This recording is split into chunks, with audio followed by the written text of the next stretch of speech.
Welcome to the second part of the ancient Roman iceberg. If you haven't seen the first part, I would definitely recommend you go check that one out, as it covers some things that we are going to get deeper into in this episode. Anyway, let's get into the video. Today, we start on the third tier of our iceberg, represented by Scipio Africanus. In this tier, we have people, events, and books that you've probably heard about, but never really learned all that much about. We start with the Praetorian Guard. The Praetorian Guard is traditionally associated with the emperors of Rome, but they actually have their origin in the Republican period. The Praetorians were a specialized unit within the Roman army that exclusively served as bodyguards for high-ranking civilians, mostly senators and procurators, and for high-ranking military officials. Their name probably comes from the Praetorium, which was the commander's tent. Since the guard was typically stationed outside of the tent, they were quite literally the Praetorian Guard. The first recorded use of Praetorians was in 275 BCE, when someone in the Scipio family directed a portion of troops under his command to serve as his personal bodyguard. This seemingly stuck in the minds of Roman commanders, and the practice was slowly adopted, especially during sieges when a commander was stationary and thus more vulnerable to attack. We don't quite know when the practice of assigning them to civilians came about, but it was likely only when these important men visited active battle sites that a guard would be assigned. The Praetorians would go on to serve as bodyguards for the last few centuries of the Roman Republic. They even hold the distinction of being the first troops permanently stationed in the Pomerium, the boundary of Rome itself. This was done by Octavian, the future Emperor Augustus, in 40 BCE, likely as a way of securing his hold over the city. The Praetorians of Octavian would be kept in service upon his ascension as Emperor of Rome, and it's really after this point that the Praetorians evolved into something more than just a unit of bodyguards. After the establishment of the empire, the size of the Praetorian Guard would slowly increase. By the end of Augustus's reign, the Guard consisted of 9 regiments of 1,000 men each. These men were the only men permitted to carry weapons within the Pomerium, something that I'm sure will never be abused. The role of these regiments would slowly transform over time into something of a military police. This unit of the Guard came to be known as the Speculatores, and they would essentially act as a spy service in the emperor's name. They would often disguise themselves as normal Roman citizens, and use that guise to infiltrate public events to monitor and arrest anyone who might be a threat to the emperor's power. I can't go too deep into the activities of the Praetorian Guard during the Middle Empire, but by this point they had grown into one of the most powerful organizations within the entire empire. They quite literally picked the emperor several times throughout the history of the empire, and were probably involved in several assassinations against various emperors.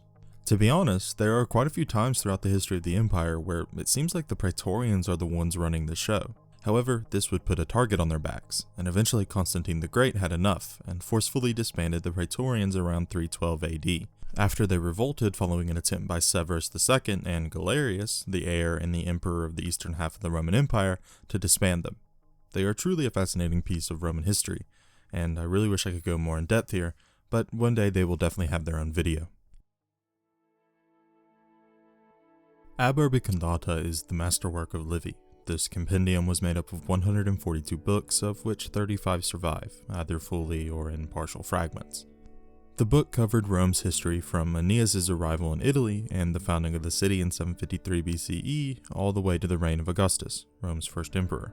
It's one of, if not the most important source we currently have on the early history of Rome.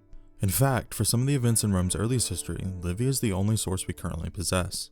Sadly for us, at least, Livy was writing this history sometime between 27 and 9 BCE, over 700 years since the traditional founding of Rome. Because of this, along with the fact that Livy was not a very good historian, we do have to read Livy with a bit of skepticism. We know for a fact that some of the history in these books are falsified or at least exaggerated by Livy, but we also know that there are pieces of real history in Urbe Condita that we simply cannot find anywhere else. So Urbe Condita is a bit of a mixed bag, but it cannot be denied that the masterwork of Livy is an extremely important starting point in any study of Rome's earliest history. I actually have a video on Livy if you are interested in more detail. I'll link it in the upper right hand corner as well as in the description. The crisis of the 3rd century was one of the Roman Empire's darkest periods. From about 235 to 284, the empire teetered on the brink of complete and utter collapse. The period traditionally starts with the assassination of Severus Alexander, but really the causes for the period of absolute crisis start centuries earlier. The Roman Empire was fairly unique, in that its emperor was not chosen via hereditary or even legal succession, Instead, the emperor was typically chosen based on three things: his own personal ability, the approval of the Senate and the people of Rome, and the approval of the military. The last two were certainly the most important. Because of this, it became a standard practice to use the payment of troops as a way for wealthy Romans to secure military backing to ascend to the emperorship. To add on to this, by this point Rome was simply overextended. The empire stretched from Britain to Mesopotamia. This meant that Rome was constantly defending itself from raids, wars, and other such attacks from areas like Germany, Iran, Scotland, etc. This was an issue because Rome was a slave economy, even at this point in its history. It relied on plunder gained from conquest to pay its troops, increase infrastructure, and to basically do anything you can think of. As Rome was forced to go more and more on the defensive, this source of income began to dry up. This meant that there simply was less money to go around. And we all know what happens when you don't pay well-trained troops what they believe they deserve. To further exaggerate this issue, the emperor still had to worry about maintaining popular support as well. They secured this typically through infrastructure projects and throwing lavish festivals and games. To continue to pay for these projects, the emperors were forced to divert more funds from the army and other sources, along with seizing assets from various political enemies. This would all come to a head in 235, when Severus Alexander was assassinated. This basically set off a game of musical chairs, as any group with any sort of power, the Senate, Praetorian Guards, and even individual legions, began to nominate their own emperors. Between the start of the crisis in 235 and the end of the crisis in 284, there were at least 26 different men proclaimed emperor. Some of these men, like Maximinus Thrax, actually had a shot at being the real Roman emperor, while others were basically just glorified commanders of individual legions. This political crisis was compounded with a simultaneous environmental crisis. Sea levels rose and droughts affected large portions of Roman lands. Along with this, the outbreak of various diseases, including the Cyprian plague, destroyed Roman agricultural production. And you know what is really bad for internal stability? Famine. This series of events is far too detailed for me to get into right now, but here are some quick highlights. The Emperor Valerian would be captured and later executed in 260. This was the first time a Roman emperor had been captured, and was a deeply humiliating event for Rome and Romans alike. At this point, the empire would begin to split, with the Gallic Empire, consisting of the provinces of Gaul, Britain, and Hispania, breaking away in 260 under Postumus, and the Palmyrene Empire, consisting of Syria, Palestine, and portions of Egypt, splitting off in 267 under Queen Zenobia, though officially she was the regent for her son, Babatholus. Greece and Macedonia would be invaded by the Gauls in 268, and all across the Roman world, the borders would be plagued by invasions and raids by various tribes. Cities, especially in the western half of the empire, were completely ruined, and Rome's economy was destroyed. The crisis would really only start to come to an end with the coming of one of Rome's greatest emperors, Aurelian. Aurelian would reunite the empire militarily, but would sadly be assassinated by his own men in 275, which kind of threw the empire back into chaos. Diocletian would come to power in 284 and implement reforms which essentially split the empire into two separate entities known as the Tetrarchy. The Tetrarchy consisted of 4 men, 2 senior emperors known as the Augusti or Augustus, and 2 junior emperors known as the Caesares or Caesars. This essentially gave 2 halves of the empire to different men to rule over them. This allowed the 2 halves to focus inward and stabilize the empire for a time. However, another series of civil wars would break out in 306, but that's a story for another time. The crisis of the 3rd century may have been the most transformative event in the history of the empire. It ranks up there with Augustus's rise to power and the overthrow of the monarchy in terms of impact on Roman history. Even today, many historians view it as the transition between classical antiquity and late antiquity, the 2 historical periods. This crisis completely changed the way Rome was governed, how its economy worked, the power of the legions, the political power of the Senate, and really I can go on and on. These events changed every aspect of the Roman Empire. I will leave a link to some resources that go much more in depth than I can in this video, but I really can't overstate the importance of this period in Roman history. One day I will cover it more in depth, but until that day, check out those resources if you wish to learn more.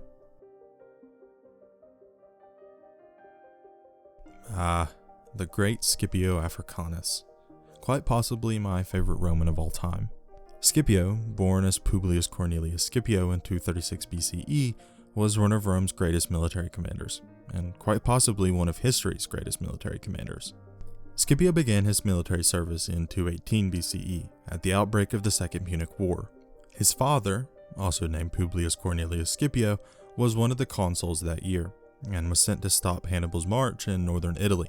Of course, the Roman army was mostly unsuccessful, and Hannibal rampaged through Italy. Scipio was at the disastrous Battle of Cannae, and it's said that it was him who rallied the survivors at Canusium. There is a story here that is likely made up by Livy, as it doesn't appear in any other source on the Second Punic War, but I love it, so I'm going to tell it anyway.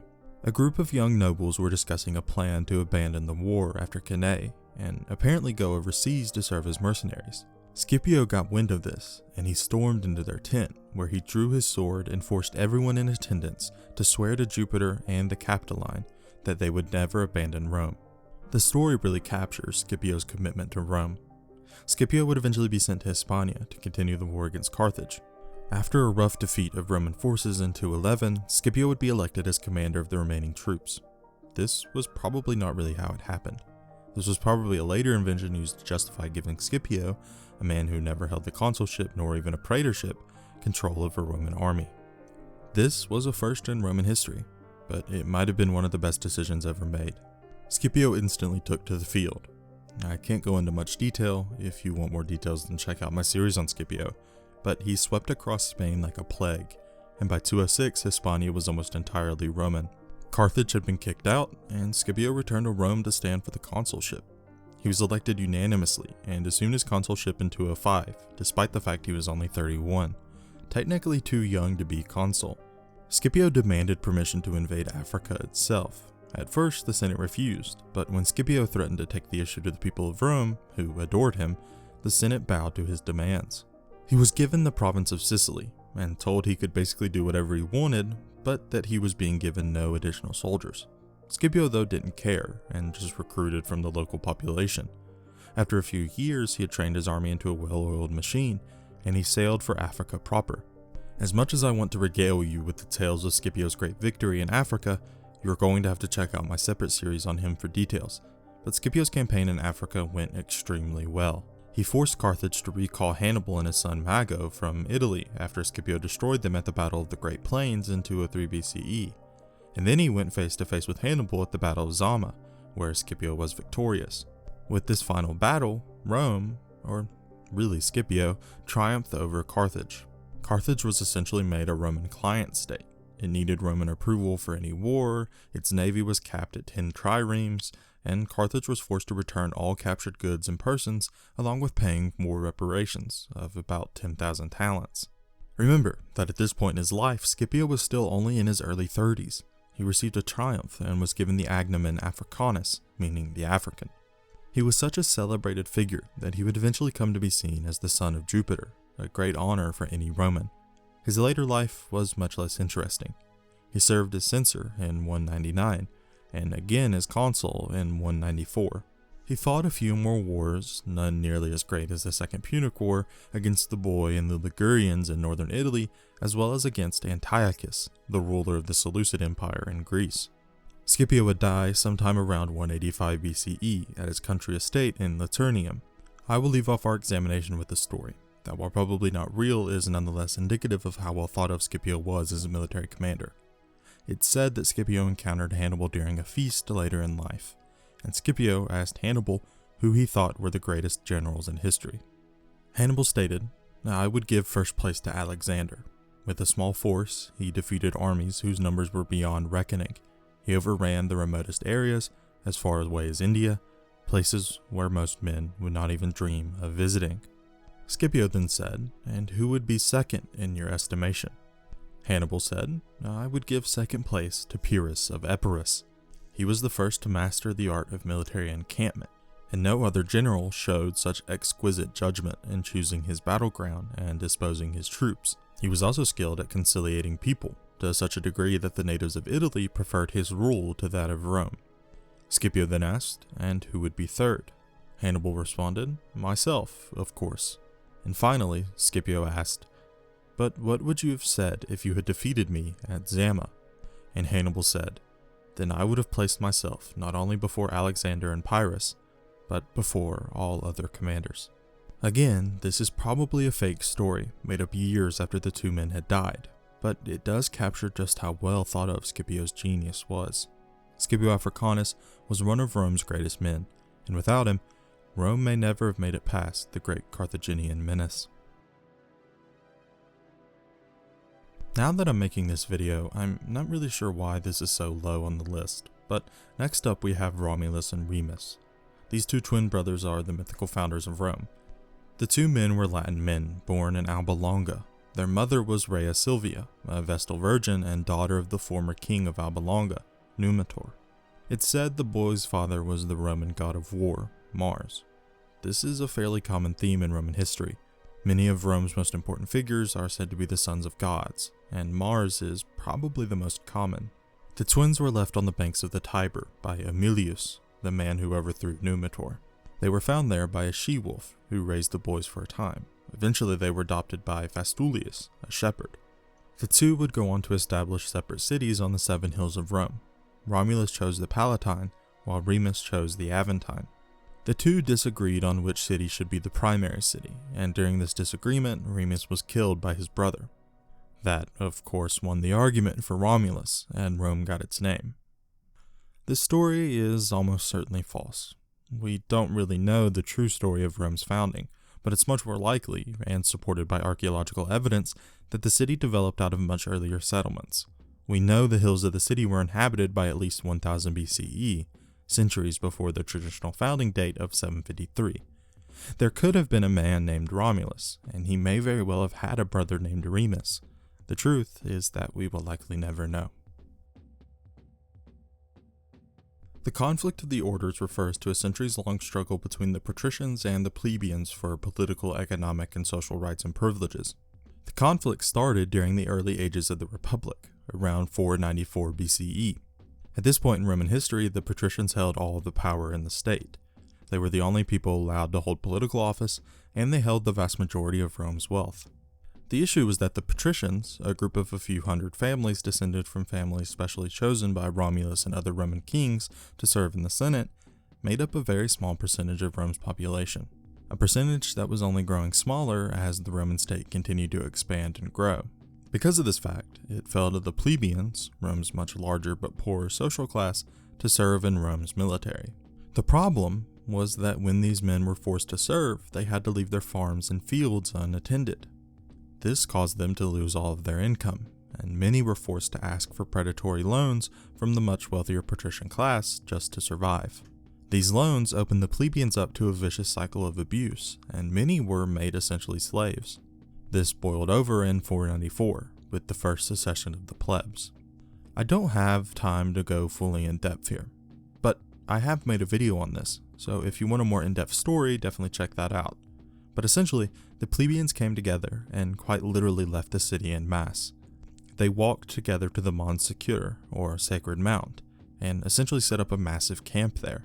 A series of negotiations followed that gave the plebeians their own assembly and the ability to elect a new plebeian tribune, an office designed to protect plebeian interests in the Roman government. There would be 4 more secessions over the course of the conflict, along with numerous other events that I simply don't have time to get into. But by 287 or so, the playing field had leveled drastically. This doesn't mean that the poor plebeians were suddenly catapulted into positions of power, or even that their quality of life improved. Instead, the ultimate consequences of the conflict of the orders was that money, not ancestry, became the ultimate source of power in Rome. This baked-in advantage for wealthier Romans would become the status quo for essentially the rest of Roman history, and reflected a new societal organization that was much harder to challenge than the old legal system that supported the patrician dominance of the early Republic.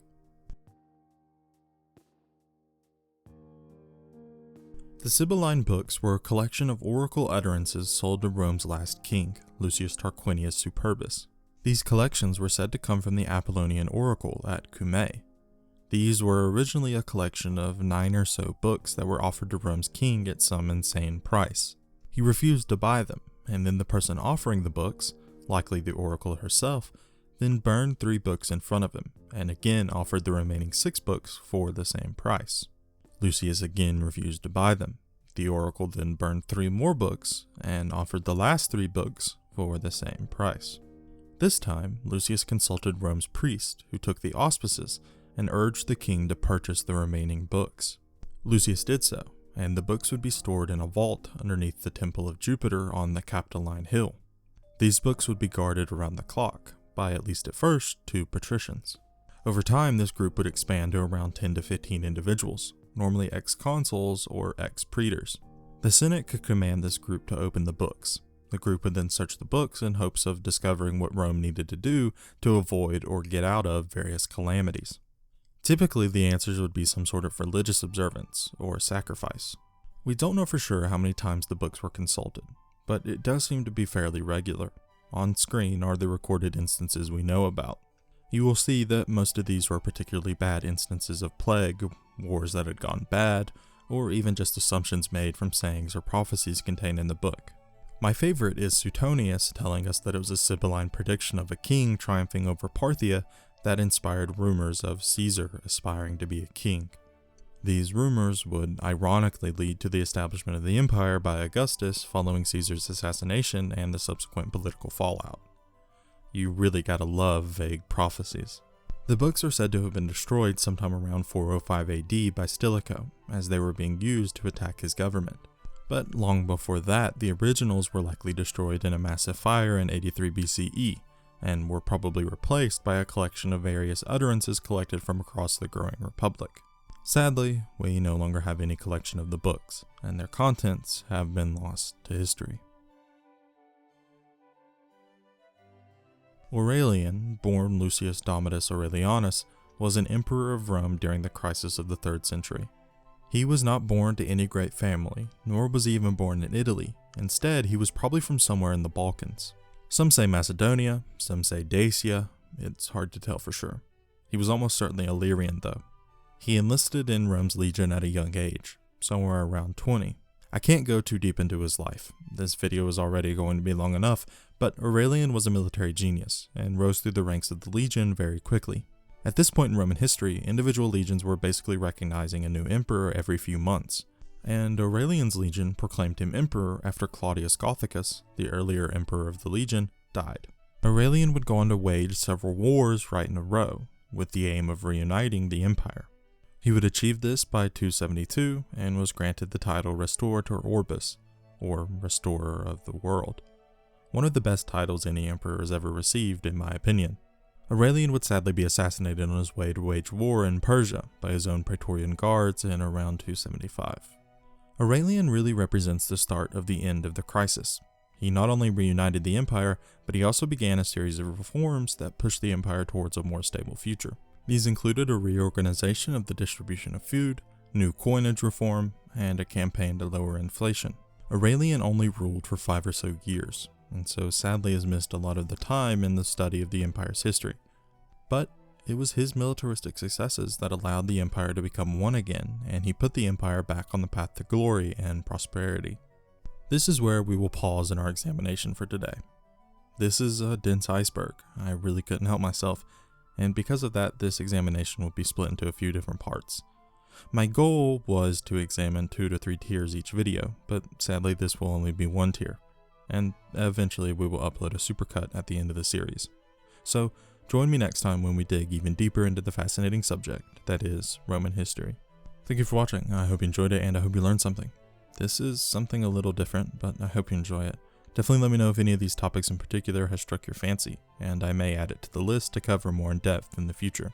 Sadly, this video is only 1 tier, but it's also the densest, and I felt like it made for its own episode.